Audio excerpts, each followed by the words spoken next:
Hello বন্ধুরা, চলে আসলাম দুপুরের রান্নাবান্না নিয়ে। তা আজকে দুপুরবেলা কি রান্না করেছি সেগুলো দেখাবো। প্রথমেই বলি, এখানে ভাত হয়েছে, বিট গাজর আলু বটবটি ভাজা করেছি। আর সকালবেলা পাস্তা করেছিলাম, বিট গাজর আলু ভাজাটা কিছুটা তুলে রেখেছি, তার সঙ্গে পাস্তাটা মিলিয়ে খাওয়া টিফিন করা হয়ে গেছে। তা এখানে আছে কুমড়ো আলু ছোট সয়াবিনের দানা দিয়ে একটা নিরামিষ তরকারি। আর এখানে উচ্ছে আলু সিদ্ধ হচ্ছে। টক ডালটা অনেকটাই বেঁচে রয়েছে, যার জন্য আর কেউ খাবে না বলে টক ডালটা শুকিয়ে নিলে কিন্তু কাঁচা লঙ্কা পেঁয়াজ দিয়ে কিন্তু খুব ভালো লাগে খেতে। তা এইভাবেই খাওয়া হয়ে যাবে। তা শুকিয়ে গেছে, বন্ধ করে দিলাম।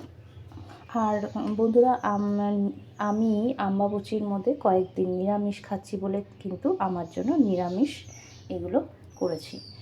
আর এখানে করেছি মাছের ঝোল,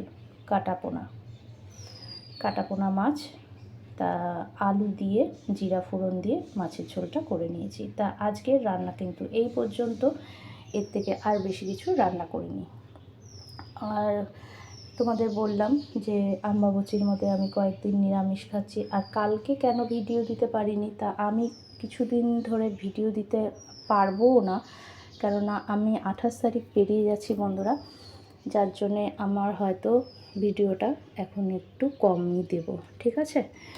তা আবার ভেলোরে যাচ্ছি, তা ওখানে গেলে তোমাদের সঙ্গে আবার রান্নাবান্না শেয়ার করব। এখানেও হয়তো সময় থাকলে করতে পারি, কেননা এখন তো ব্যস্তই থাকবো, এর জন্য কোনো দিন করব, কোনো দিন করব না, ঠিক আছে বন্ধুরা। তোমাদের সঙ্গে সবই শেয়ার করি, তা সেটা আমি বলে দিলাম।